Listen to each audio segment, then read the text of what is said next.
Good evening, everyone. Very, very warm welcome. Big crowd, Don. Yes. Is it like the biggest ever, do you think? Could it be the biggest Melbourne crowd in history? I can't see. I can hear them, but... It's so wonderful to see you all here. My name's Sally Warhaft. You all know Don, of course, and I won't go through his huge list of wonderful books like Recollections of a Bleeding Heart and the masterful book, The Bush.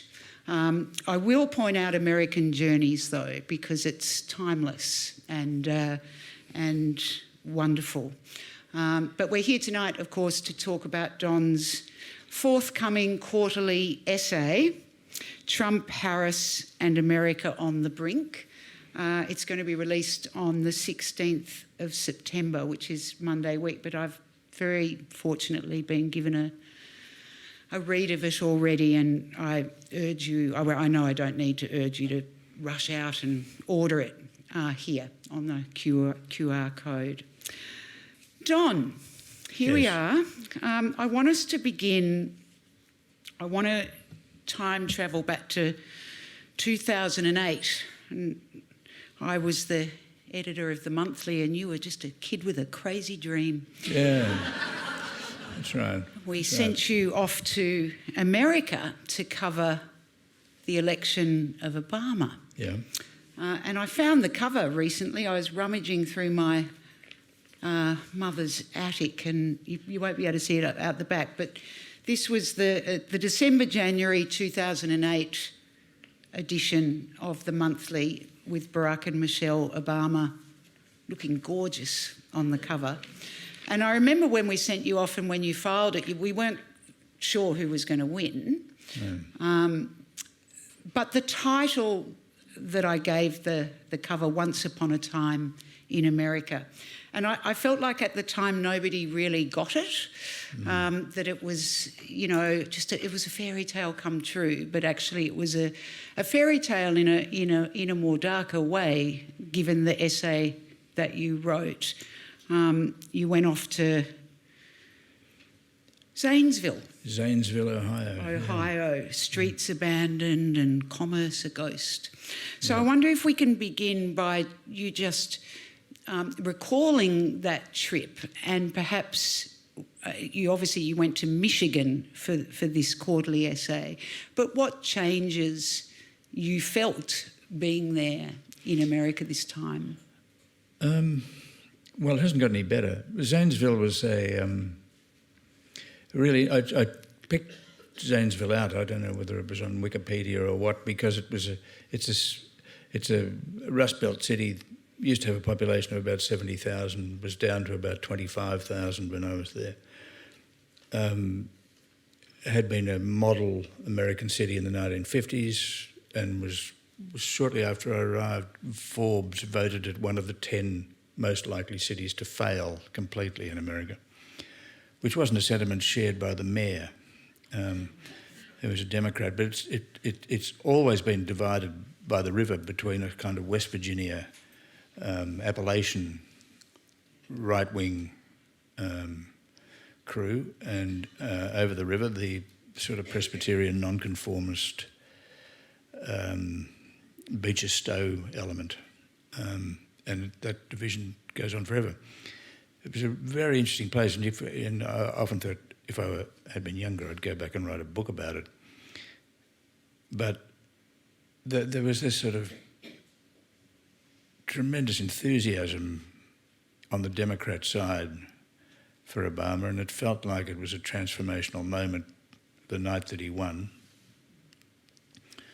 I went back about 8 months later, and lovely people. They put on a party for me, and I remember a barbecue in the Great American Tradition with fireflies going around everywhere, and that was all lovely. But then I picked up the stories, which were that the day after Obama was elected, you couldn't buy a round of ammunition anywhere in Zanesville. You couldn't buy a gun. of any kind. There was enormous hostility, and I was there on July 4, and the first Tea Party was held. And you looked at these poor folk, some of them armed. I remember one man in a pair of tracksuit pants and the revolver in his pocket was pulling half the pants off. But you would never have guessed at that moment that these sorts of, a kind of lumpen crowd could have ended up completely transforming the Republican Party, the course of American politics, such that now the Republican Party is really just a Donald Trump agency. They milled into the Congress and just took over this sort of gentlemanly outfit. So it was sort of, it had a big effect on my understanding of America, I guess. You love America. Well, I do in many ways. You go in and out of love with it, but by and large, I find it tremendously stimulating and distressing at the same time. But I went back in 2016 when Trump was elected. I wasn't there on the night of the election, but it was extraordinary how the place had been transformed, politically speaking. One of the things I learned about the Democrats, I think, in Zanesville was that there was a sort of tremendous naivety about them. They had as many guns as the Republicans. It's just that they had better jobs, by and large. I went up to a rifle range with them. The bloke, the only man who made espresso coffee in all of Zanesville, also had 32 guns. And I went up there with his wife and child. She was about 12, and they fired off revolvers and, shotguns and all sorts of automatic weapons and flying around with the local policeman who had about 32 guns too. Very nice people. They played in a rock band together. But, there is this strange element. You think it's that thing I've always thought about the United States, is that it's like getting to know a cousin. When you first meet them, you think they just you're struck by the resemblance, how you think in much the same way. Stay a little while and you think you grow sort of resentful because they're actually not like you. They've grown up a little differently. And the guns is one example. For instance, today or overnight, 4 children were shot dead in Georgia at a high school.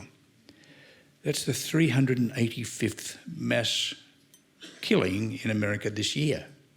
A mass killing is 4 people or more, not including the assailant. That is just staggering. And you know that within 24 hours the same things will be said. The Democrats will say, this has got to stop. The Republicans will say, you're trying to take away our guns. And everything will be the same until the next mass shooting. So people now, as someone wrote recently, when they grew up, there used to be sort of rituals of how to avoid what to do in the case of a nuclear explosion. Now, school kids, every so often, regularly, prepare for mass shootings, what to do in the case of a mass shooting. And, I mean, it's one and a well-worn kind of theme of American life, but it's also one which just sort of beggars the imagination. On July 4 this year, there were 100 shootings in Chicago. Thousands of rounds were fired. Only 18 were killed in this weekend, on the July 4 weekend. But that's that sort of violence, and you can sort of go through the United States and never really feel this undercurrent of lunacy, which is why, and that's what Trump, I think, does understand about America, that there is a lunatic kind of element to the whole place. Let's go to this recent trip that the quarterly essay focuses on, and you went to Michigan, you went to Detroit and Kalamazoo, which is a town of 73,000 people where they invented the Pfizer vaccine, wasn't it? Pfizer are there. It's an interesting town. I had no idea what I just liked the name. And it's a 2-hour drive from Detroit, so I tried it, and it was all in a straight line, which is always helpful. And it's got a symphony orchestra. It turns out to be another one of these model towns, that you can find in the States only rarely. And you think, why can't the rest of the joint be like this?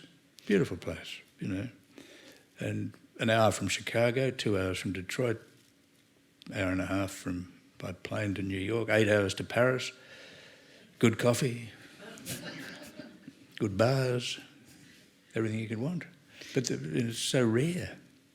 Yet up the road is Detroit. You write the good, the bad, the eternally hopeful. If you want to know America, know Detroit. If you want to fix America, fix Detroit.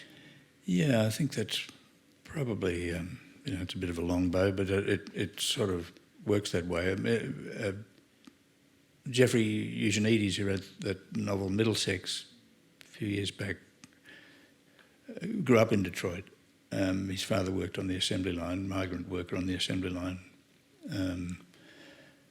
And that was his notion that actually everything about Detroit is somehow connected to the internal workings of the US.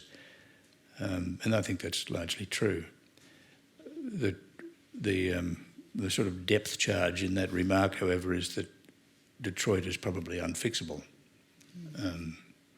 They're glossing it over now, and it'll come back as something else, but it'll never be the Detroit that it was in the middle of the 20th century. In 1963, Detroit was this powerhouse city, the model city, and it made the things that Americans valued most, motor cars. And motor cars weren't just this great convenience, and more people were driving motor cars. In the 50s, this huge development of the highway system. Women were getting their licences. There was motor cars, everything. And J. Walter Thompson took on the advertising, and so there were all these images of new car, convertible, the road ahead, the sunrise. This was the future. And in 1963, John Kennedy went there and made a booming speech. Martin Luther King went. There was a big march for civil rights down the main street. Detroit had a unionist called Walter Reuther had formed this pact with the big car companies. So it was a model of industrial relations, how capital and labour could work together. Everything was a model of the way America could be. And the Civil Rights March was, King led it, and everyone was arm in arm. The governor, Mitt Romney's father, George, who was a decent Republican, couldn't go, but he held one in his own suburb.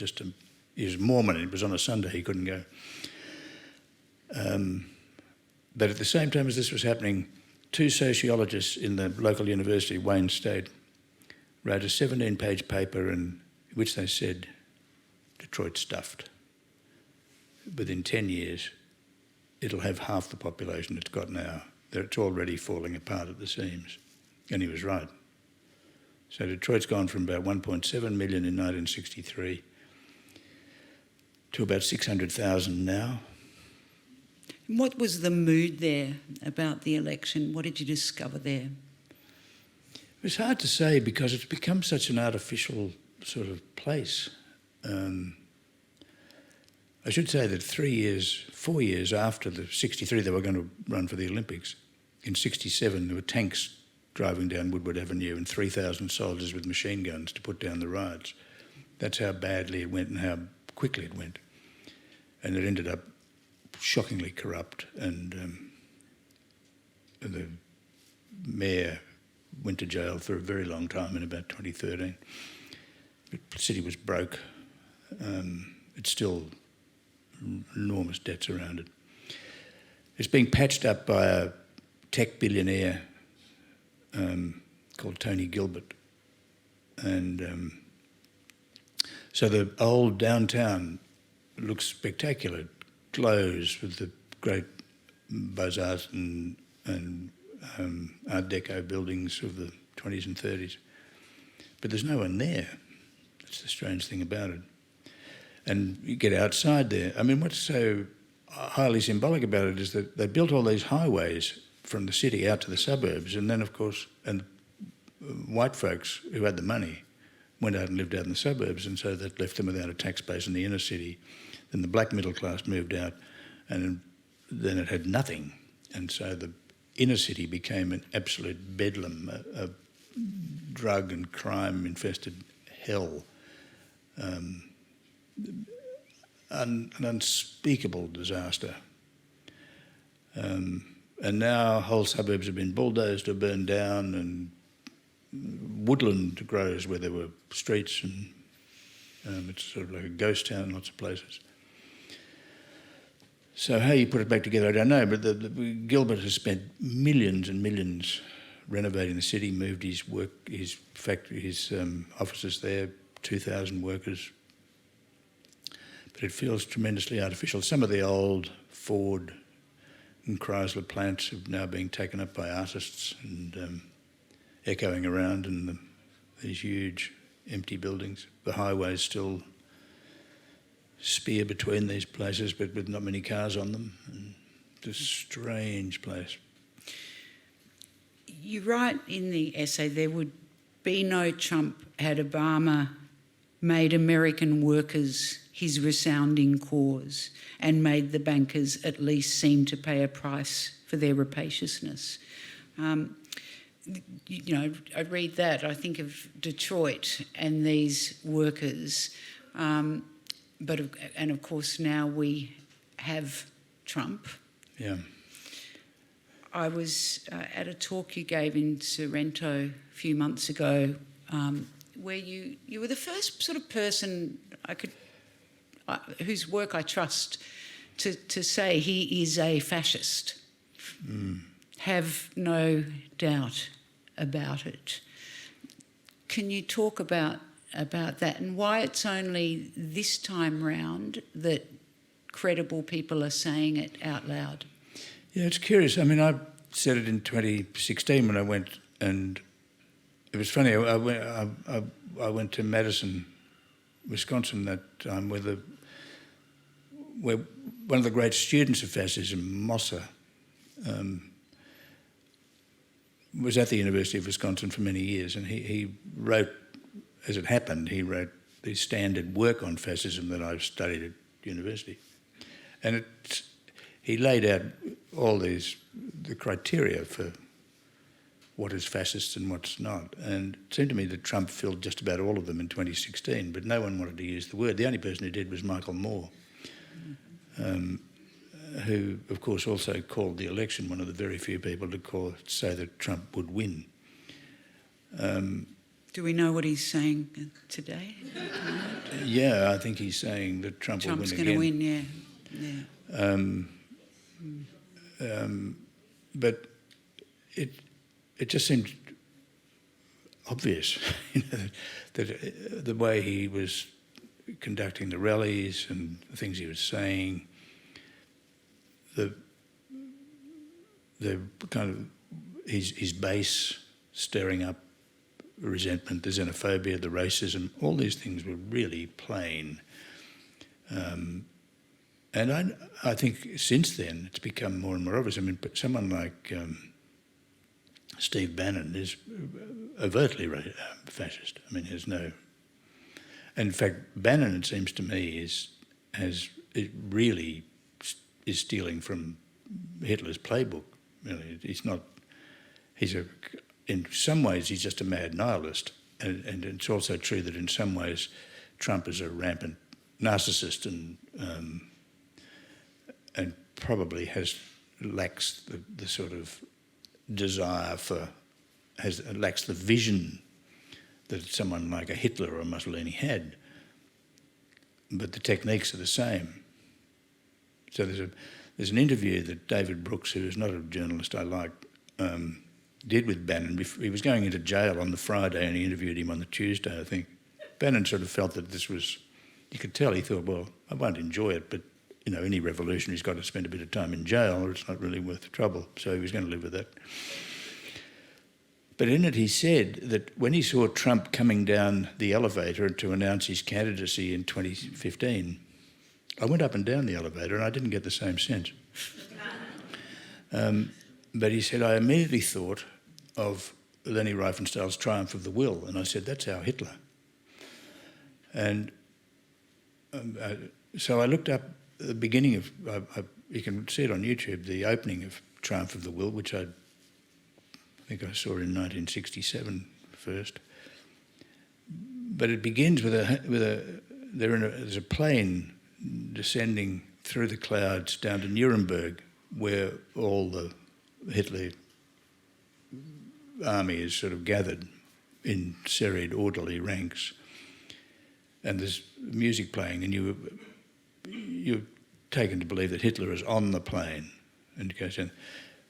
And you can sort of feel, in a way, what these crowds get out of Trump. There is a sort of transcendental feeling. There's something moving in them, that this puts them in some category which the sort of atomised American society denies them. And I found it scary watching it, and I thought, well, Bannon has picked up on this, you know, somehow.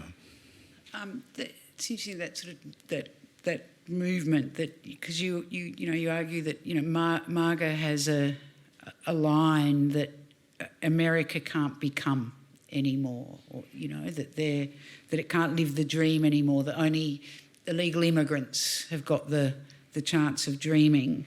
And meanwhile, the Democrats are very stuck. They're not going up and down escalators or moving at all. And they're stuck with their traditional form of the story, a future of promise, a just society, a more perfect union, and crucially, the vision thing. Yeah. These are the two sort of paths, I suppose, that you put up in the essay. Yes, the Democrats have got a problem because they've got lots of problems, but it's a strange thing. I mean, the Democrats are, in a way, the ruling class party. I mean, that's where the money is, as far as their base is concerned, anyway. But they're an odd outfit because they're not in any sense a Labor Party, although they used to get the backing of the unions, but the unions have gone the way that they've gone everywhere. So one unionist turns up to the convention, the auto worker man, Sean Fain, and looks like a fish out of water because he's a rough unionist. Doesn't really fit in Celebrityville, which is the Democratic Party. Trump, in a way, the problem that Trump created for them is that if you keep answering Trump, if you keep saying Trump is bad, look at how horrible he is, you don't put anything up in its place. And in some ways, and you get a bit depressive. And I think this is what Harris has woken up to, that they need a bit of a glow, the Democrats. They've got to be offering something. And she's sort of done that with a strange, joyous sort of vibe that she's putting around. I don't know how long it's going to last. The problem is that there's only about, at the very most, 10% of votes that might move. So you have this weird thing that Trump is about 4 points ahead of Biden. And then she's made up about 3.4%. So she's marginally... her net gain is about 3.4%. And she's now level pegging in the blue wall states. Just at the moment, no one could say who's going to win. The bookmakers say Trump this morning. They say Trump by a whisker. So, but there's no ground to move because the polarisation is so complete. No Republican is going to move and vote for Kamala. Just not. What she's done is she's got more young people, she's got more Latinos, and more college-educated women, but not college-educated men, oddly enough. There's something about, we talked about misogyny in Australia at the time of Julia Gillard and so on. American misogyny is profound, it seems to me, beyond certain realms. And it's always been a mistake, I think, of East and West Coast liberals to think that the term misogyny means the same between the Rockies and the Appalachians. It doesn't. So the country is now so profoundly divided, it's hard to see how it's ever going to be shaken up. They're going to shake themselves free of these prejudices. So if you imagine Trump winning narrowly and immediately doing what he says he's going to do, which is clean out the Department of Justice, close the Department of Education, the Department of Environment, round up 11 million illegal immigrants and deport them, put them in camps, concentrate powers in the presidency which are already considerable and very much greater. He's got a Supreme Court behind him, and the most politicised Supreme Court in the country's history. You would think that there will be protests, there'll be defections. A lot of, I think, American liberals would just simply leave. We should be opening the doors now. But there'll be protests. Now, Trump has a great desire, he's spoken of over several years, to bring the military in. He wanted to bring the military in for Black Lives Matter, the demonstrations then. He's said how much he admired the Chinese in the Tiananmen Square massacre. It would sort of, you can see why he would love to do it. He likes a bit of brutality. So what happens then, I don't know, because the military mightn't come. They resisted him over Black Lives Matter. Mattis said, there's no way you can do this. But the military have been brought in before in America, so it could happen. If, on the other hand, Trump loses, we know he said there'll be a bloodbath. And we know from 2020 that he wouldn't hesitate to round up the troops. You don't know whether a Democrat in Kalamazoo, actually the man who running the campaign in Kalamazoo, said he was less worried about the Oath Keepers and the Proud Boys and these characters than he was about the militia, which he says there's an armed militia in every second county across the US, basically. So it's hard to see, whatever happens on November the 5th, what will be resolved. Mm. And without sort of, you don't want to, generally speaking, in our lifetime, in this country at least, and in the US, things have sort of melted away and the Constitution has prevailed in the US one way or another, but it just mightn't this time. I've watched the Democrats, they've just done pretty much every single thing right that they could have since the first presidential debate. Yep. Given, if they're anything like our political parties, the capacity to sort of completely self-destruct was always there, and they haven't. They've all rallied behind this joyful alternative candidate. So far, absolutely no mistakes. No, it's been extraordinary. Walls has come in. It's like they were born to be doing it seamless. Yeah. It's almost been so seamless as to feel unreal. Yeah.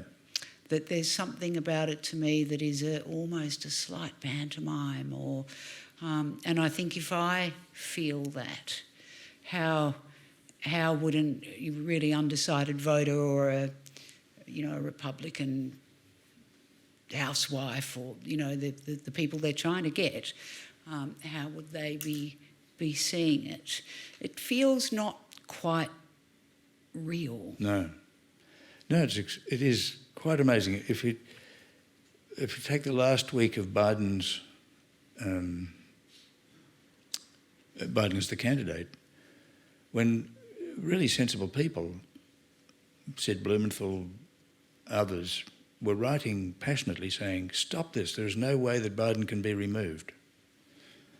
Men involved in democratic politics for all their lives, advisors to Clinton and all the rest. There were others like Carville saying, no, we've got to have an open convention, go for broke, we're on a hiding, I think Biden has to go. But generally you thought, whatever happens is going to be a calamity. And then suddenly Biden stepped down. I don't know whether I'm right to think it was Nancy Pelosi, but it's probably what remains of my romantic nature, hoping it was Nancy Pelosi, who got Joe to change his mind. But even then you thought, this can't go on. The fact that Biden immediately said she's going to be the candidate, and I guess there was that much, it was the balance of guilt, and everyone was feeling guilty about poor old Joe. I mean, misery. I mean, he's had a pretty good innings, I don't feel that sorry for him. But he was a good president, which is another story. But that seemed to silence everybody. Maybe it was the balance of various emotions that kept the Democrats in their wheels on the rails. And then they all fell in behind Kamala. And then all the same old gurus were all saying, oh no, it doesn't matter who she picks, doesn't matter who she picks. Vice presidents don't have any say in any of this. And then, of course, when she picked Waltz, and he just sort of bounced onto the stage like he'd been waiting in the wings forever. This huge grin on his face, an enormous mouth. And, he's got a gun, but he doesn't shoot it, and he's been in the army, and he's just sort of an amazing bloke, and footy coach, and everything you'd want. Looked a bit like W.C. Fields sometimes, but he, so joyful. Very old to remember so much joy. Yeah. So there's joy everywhere, and the Democrats can't believe it, and they've maintained this forever. Ever since this happened. You would think, given the fact that Trump's going around saying some of the foulest things, even by Trump standards, that he's ever said, pathetic, you would think. But he, of course, like to immediately go her on race, which of course it didn't matter that it was a black audience, but it was actually appealing to social media. Though, didn't it? Yeah, it made it all the more. They admire him because he says these things. Race in America is very basic to the whole thing. So Trump's always pitching into social media, into those sorts of areas. And it's held together. I reckon there'll be 60 million people will watch the debate, which twice as many who watched poor old Joe make a terrible mess of everything. But there's very little room for her to make up. She's not going to get a landslide. At the moment, they count 226 electoral college votes for Kamala, 219 for Trump. They need someone needs 270. There's 7 states are in play. She brought another 3 or 4 states into play, but she could lose all of them. And now people are starting to say, why did she get that guy from Minnesota, which they were going to win easily? Pennsylvania is still a line ball. She could have got Shapiro, might have won Pennsylvania. So it's tense. You write in the essay that the Democrats or America needs a character like Philip Marlo, who is the great detective in the Raymond Chandler novels, and who is somebody that you describe as being very respectful of the law and having a disdain for it at the same time, but an uncommon man, an uncommon person. Kamala Harris and Tim Walz are not... No, Philip Marlo. Marlo. No. I don't know how many people here know Raymond Chandler's novels, but there is that famous line, down these mean streets a man must go. He wrote The Big Sleep, among other things. In fact, if you read that whole passage, if you Google down these mean streets and get the whole passage from... It's a wonderful description an America where character sort of meant so much, and that's what Chandler invented, this great character who had certain attitudes which wouldn't go down so well these days. But, he had some of the old American prejudices as well. But what he did was and I think it's true that Americans have this mixed attitude to law, and they have had since the Union was formed. That the Union, after all, is formed out of a violent war of independence. But at the same time, what that creates is a whole set of new laws, a constitution, and a set of vague values, profoundly contradicted by the coexistence of declarations of independence with slavery. But I think they've always been in a kind of ambivalent relationship with the law. Tom Paine, the propagandist for the revolution, says, law is everything in the new. Washington's very concerned about the operation of the law. How are we going to hold this damn thing together? But the whole history, as we see in Hollywood films and in American literature, Walt Whitman for that matter, most of them saying the law is an ass. A man is here to do whatever he feels like. So they've always been ambivalent. And I think a lot of Trump's supporters see themselves as being in the tradition of the revolution, so they call themselves patriots and proud boys and all this sort of thing. I was interested in Marlo as a kind of way through all this because he really judges everything by character. Who is a decent person and who's not? Who's a creep? And he's had thousands of... Most people own his books are creeps. Like about 80% of people are creeps. Occasionally there's a woman who may seem on the outside to be a sort of temptress, but she's actually got some wisdom about her, and she's often the redeeming person in the place, but she ends up dead as a rule. He married one of them, I think. Yeah. Yeah. But they're interesting, and the essay uses a lot of that crossover in America between what's real and what's actually Quentin Tarantino.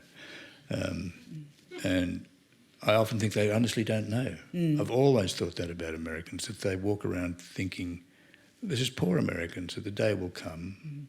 I remember I wrote that, I think, in that essay, that there's a sort of book, that it's as if they live this is poor, particularly rural, working class America, that they walk with a sort of scrim between them and salvation or fame. Much the same thing. One day you will walk through it and you'll be on the Letterman show, or you'll be in heaven and Jesus will be there and welcome you. That they have this sort of desire for transcendence. And this makes them slightly mad. Just ever so slightly, because we're such victims, if you like, or beneficiaries of their soft power, that everywhere you go in America is familiar because you've seen it on TV or you've read it in a comic book or something. LA, of course, is the classic place, but everywhere in America always seemed to me familiar. I've been here before. There's a Tarantino-esque moment in the essay that I'm not going to give it away. You have to buy it. And you have to buy it before you read reviews and things and read it. As an aside, Don, during that moment between the debate and Biden stepping down, who were you gunning for? Who did you want to face Trump? Who did you think would have been best placed? The man I would... He was never a candidate, but he's an Ohio senator called Sherrod Brown. Yeah. He reminds me of you. Oh, really? He always has. Well, I actually met him one morning, right, in Zanesville, of all places, in 2008 or something. Yeah, but that's right, it was during the campaign. And he's a croaky voice, not like Robert Kennedy's. He's got the worm in his throat or whatever it is. That's his brain. But he's a sort of white working class pro-union. I thought he would have been the perfect candidate. Tough as nails, very honourable senator. Was mooted for 2020 and looked like he was going to run and then pulled out. Never wanted it, which made him even more desirable. That's right. And his wife is a Pulitzer Prize-winning journalist, I think, and I think she probably had a lot of sense too. Oh, God, he would have been thrashed. Do you really? Do you really want to do this? It was so. My ideal ticket. I worked it out with a friend of mine in New York. She agreed.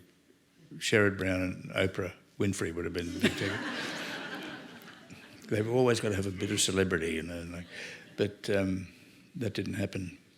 So, without him, I honestly don't know who would have. I thought would be good. I didn't like the idea of Newsom because he's a Californian, and you know, but they've got a Californian anyway. After that, I don't know. They've got some really talented governors, but I think the two most talented people in the whole of the Democratic Party, one is 86, and the other's about 35, and that's Bernie and AOC. Who I don't know whether you saw her performance at the convention, but it was just utterly mesmerising. She's like a falsetto Martin Luther King, you know. And they have.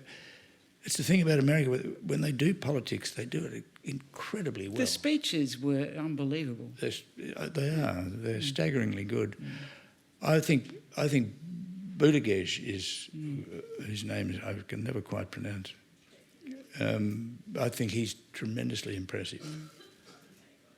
I found a speech that he... that's the thing, of course, he's gay, and that won't help him. But he's gay, this is the weird thing, he's gay from South Bend, Indiana, which is just south of Kalamazoo, as it happens. So he's sort of not as if he's, you know, Manhattan. But he's a really bright... across his stuff. I found a speech he gave, and I used a bit of it in thing as a really sensible, progressive attitude. You know, saying words don't do it. People have got to see things. They've got to sort of see that things are actually happening before their eyes if they're going to trust you.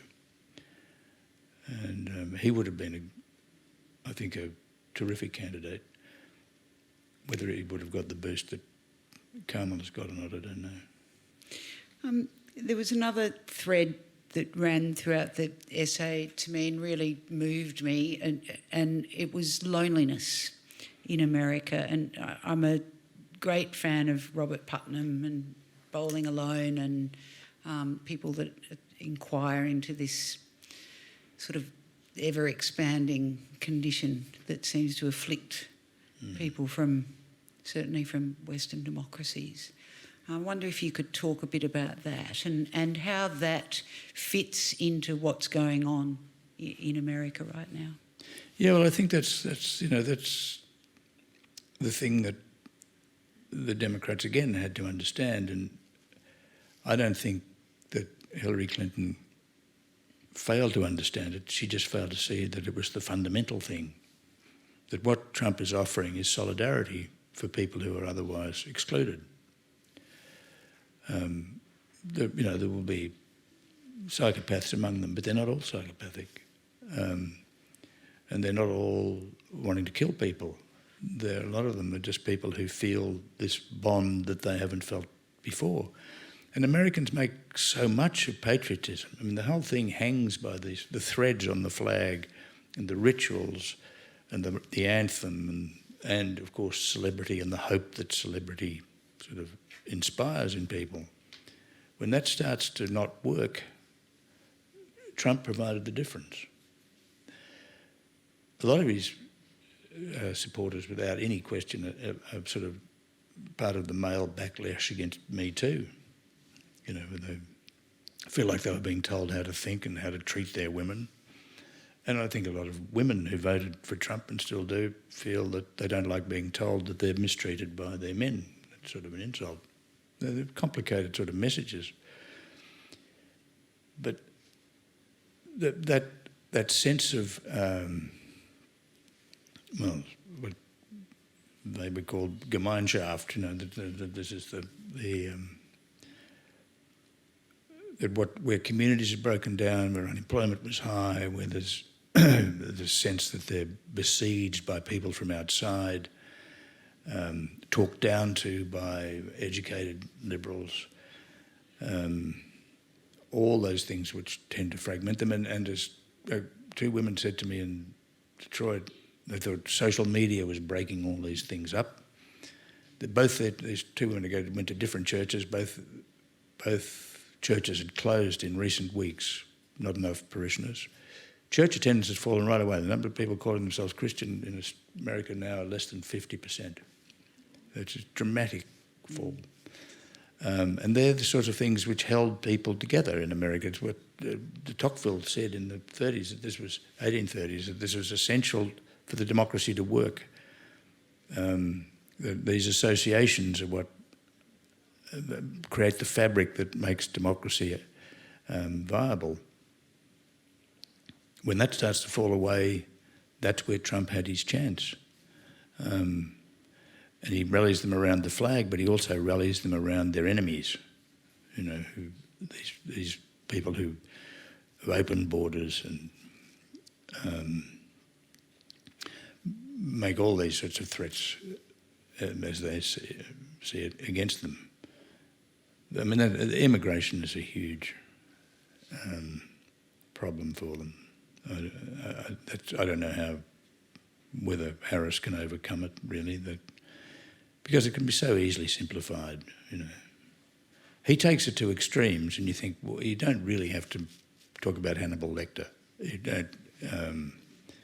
don't have to say Venezuela's emptied its lunatic asylums to land on you. But he knows how to make a point. And these things stick. It is uncanny that, in his first speech he said he could walk down Fifth Avenue and shoot someone and they would still vote for him. This is right at the very beginning. And it's turned out to be entirely true. It doesn't matter what he does, they won't leave him. Part of it's because people feel, an awful lot of Republicans are just there because they're Republican. And they think Democrats want to take their money and tax them. And these are big, big issues. And,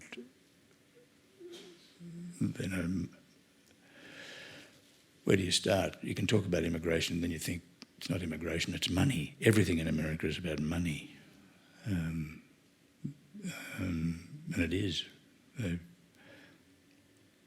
There's a sort of loop, though, isn't there, that he's picked up on, where you write the platform on which modern conspiracy theories depend has created the solitariness of the Hobbesian state of nature. There's just this loop of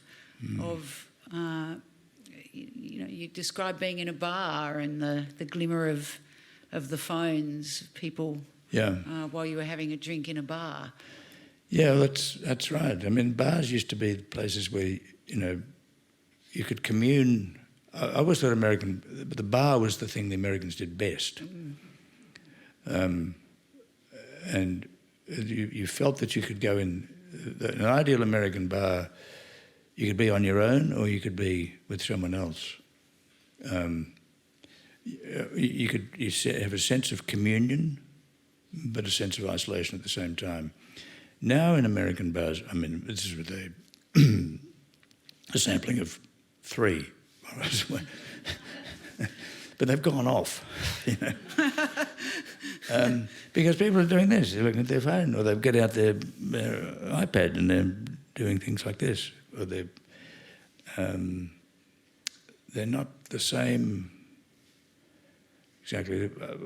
2 out of 3 had good bartenders, because I always think bartenders have a sort of thing about them in America which is a bit Philip Marlowe-ish. They just handle the customers. They never get too close. They never say, "How's your day been so far?" No, they don't do that. But they look after you, but from a distance. I quote a perfect remark from my darling Clementine, Wyatt Earp, Henry Fonda, the great Henry Fonda, says to the barman, he's a bit mournful, Wyatt, at the time, and he says, Hank, have you ever been in love? And Hank, the bartender, says, drying a glass or something. No. Been a bartender all my life.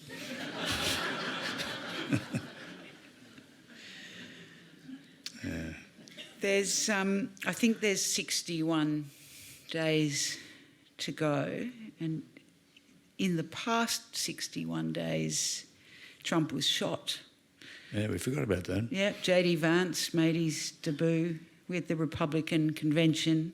His mission blessed, the Republicans blessed, as you said. Joe Biden, of course, stood aside. He endorsed Kamala Harris as his nominee.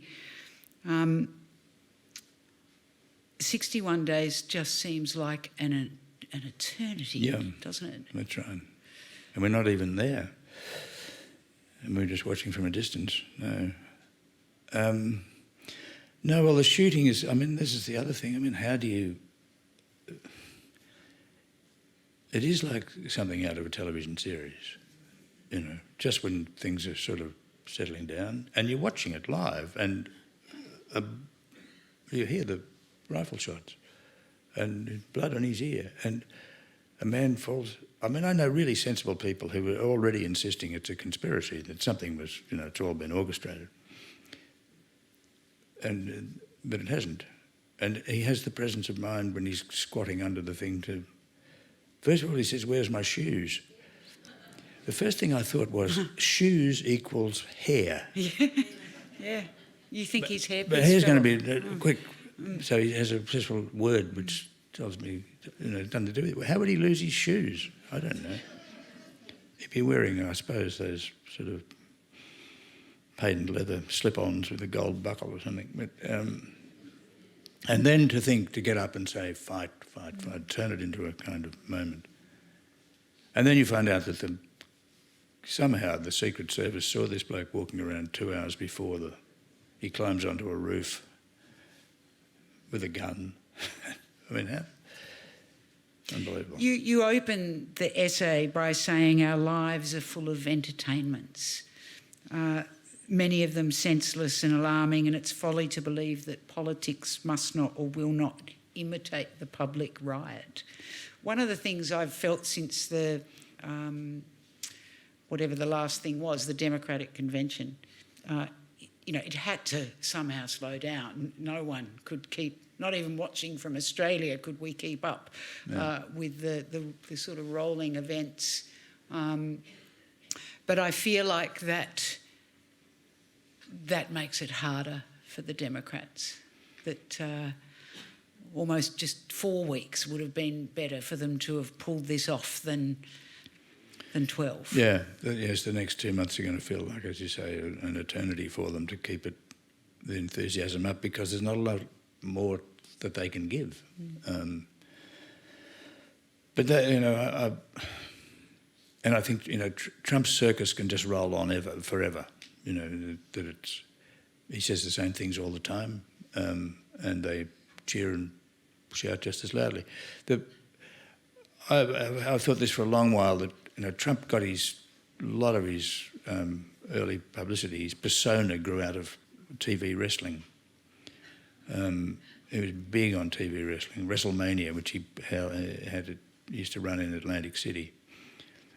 And you noticed Hulk Hogan turned up at the convention, the Republican convention. Well, Hulk was right behind him right from the start.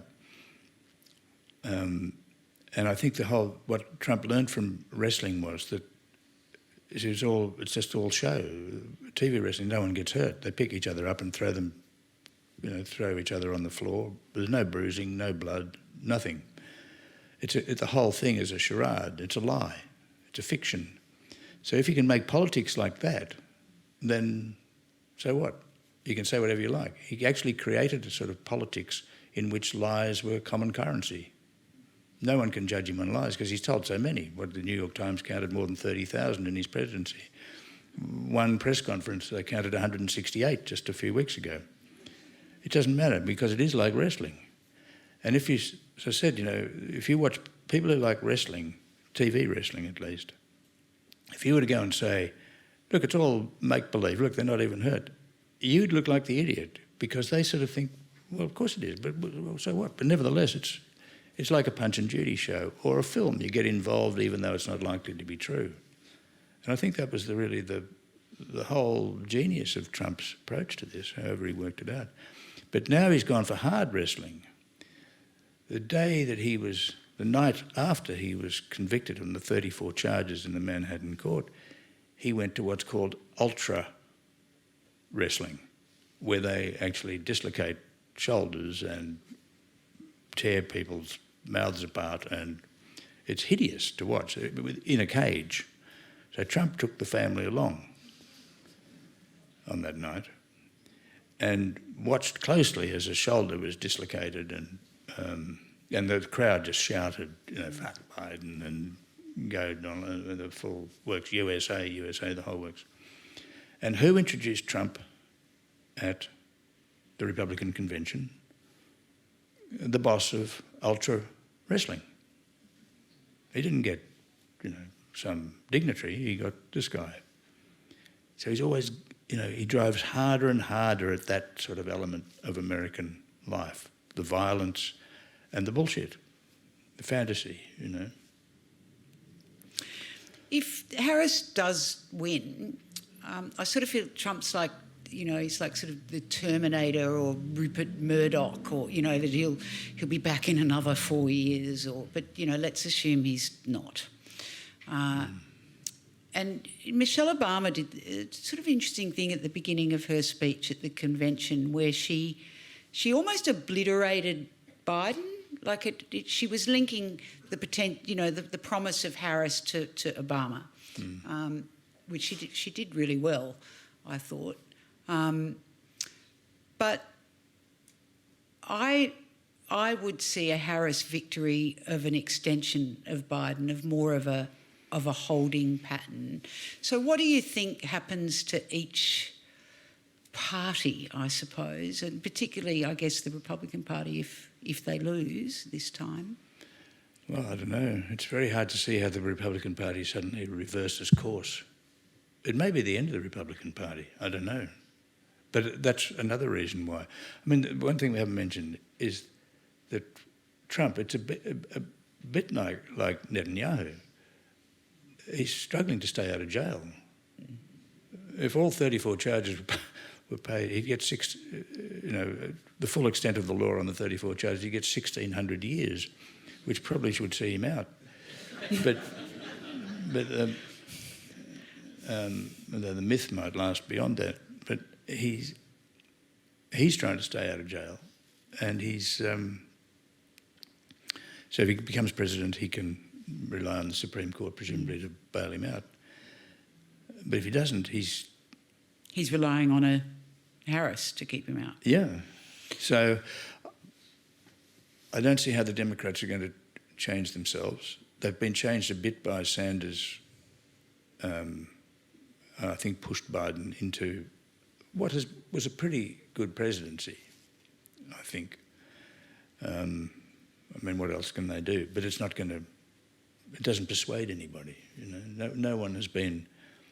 You don't get any points for doing things really any longer because people aren't open to it. They're so jaundiced about everything. And again, it's that sort of character thing. I mean, Democrats are these people who are educated, condescending, liberal, whatever. And Republicans are these stupid, all those things that Hillary Clinton called them in one great mouthful. But I don't know how. I think they're trying. The Democratic guy in Kalamazoo said, the hardest thing. This is when Biden was still running. Is that you really had to, when you knocked on a door, you had to sort of say, it's not like this anymore. We've actually changed. Neoliberal, he wouldn't use the word neoliberal because no one knew what it meant, but we're now, investing in infrastructure and we're looking after the environment and we're doing all these things that we failed to do. And that was hard to sell, but doubly hard to sell with a man who'd been there for 50 years. and who'd been there. This is one of the things that Vance tried to get him on in the convention, that Joe had been through all these things. He'd voted a lot of this neoliberal, quite apart from the foreign policy stuff, he'd voted a lot of neoliberal stuff into play. And I think that was always going to be a hard sell. I think Obama made a huge mistake you quoted that at the beginning, and I could see why he did it. The fact that he was black, he didn't want to be rocking the boat too violently, but he gave up the ground that Trump made his own. He gave up all that sort of working class, particularly sort of rural working class, Rust Belt working class. Detroit working class. Detroit working class. They gave $800 million to Detroit, but the place was finished. So when he did that, then, well, that was like July 4, in 2009. The Tea Party had taken it over. And the bankers thrived. They were giving themselves bonuses again within no time. They took the money and ran.